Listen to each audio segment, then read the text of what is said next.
নমস্কাৰ মই আপোনালোকৰ মৰমৰ জানমণি শ্ৰাৱন্তিকা নমস্কাৰ সকলোকে পুনৰবাৰ মোৰ চেনেলৰ অন্য এটি ভিডিঅ'লৈ স্বাগতম জনাইছো বন্ধু বান্ধৱীসকল আমাৰ সকলোৰে মৰমৰ আৰু প্ৰিয় জানমণি কেদিনমান আগতেই ভাই বোৱাৰীক নিৰ্যাতন চলোৱাক লৈ বহুত চৰ্চিত হৈ পৰিছিল আৰু সেইটো বিতৰ্কৰ এতিয়া অন্ত পৰিল কিন্তু এতিয়া বহুতেই প্ৰশ্ন কৰি আছে শ্যামন্তিকা শৰ্মাই হাজবেণ্ডৰ লগত কিয় নাথাকে হাজবেণ্ডৰ লগত কিয় দেখা নাযায় ডিভোৰ্স হল নেকি বাৰু মোৰ চেনেলত শ্যামন্তিকা শৰ্মাৰ বিয়াৰ পিছৰ এটা ভিডিঅ' আছে আৰু তাতে বহুতেই এই ধৰণৰ প্ৰশ্ন কৰি আছিল আৰু সেইবাবে আজিৰ এই ভিডিঅ'টি লৈ আহিলোঁ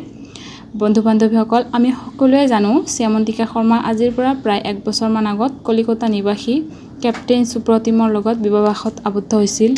সকলো ঠিকে আছিল শ্যামন্তিকা শৰ্মাক মাজে মাজে হাজবেণ্ডৰ লগত সময় কটোৱা দেখা গৈছিল কিন্তু যোৱা কেইমাহমান ধৰি শ্যামন্তিকা শৰ্মাক হাজবেণ্ডৰ লগত দেখা যোৱা নাই আনকি আগতে সোশ্যাল মিডিয়াত নিজেই শ্বেয়াৰ কৰা ফটো আৰু ভিডিঅ'বোৰো ডিলিট কৰি দিছে গতিকে ইয়াৰ পৰা আমাৰ মনত প্ৰশ্ন আহিবই পাৰে কিন্তু শ্যামন্তিকা শৰ্মাই এতিয়ালৈ নিজে মুখেৰে একো খুলি কোৱা নাই গতিকে নিজে মুখেৰে নকোৱালৈকে সঠিককৈ কোৱাটো টান হ'ব আৰু এতিয়ালৈ আমাৰ হাতত একো নিশ্চিত তথ্য অহা নাই গতিকে আমি ডাঠকৈ একো ক'ব নোৱাৰি মাথো ধাৰণা কৰি ল'ব পাৰি হয়তো বৈবাহিক জীৱনত কিছু অসুবিধা হৈ আছে শ্যামন্তিকা শৰ্মাৰ আশা কৰিছোঁ আপোনালোকৰ প্ৰশ্নৰ উত্তৰসমূহ পাইছে গতিকে আজিৰ ভিডিঅ'টি এইখিনিয়ে আছিল যদি ভিডিঅ'টি ভাল লাগিছে লাইক শ্বেয়াৰ আৰু কমেণ্ট কৰি জনাব আৰু চেনেলটি সাবস্ক্ৰাইব কৰিবলৈ নাপাহৰিব আজিলৈ আহিছোঁ পুনৰ লগ পাম অন্য এটি ভিডিঅ'লৈ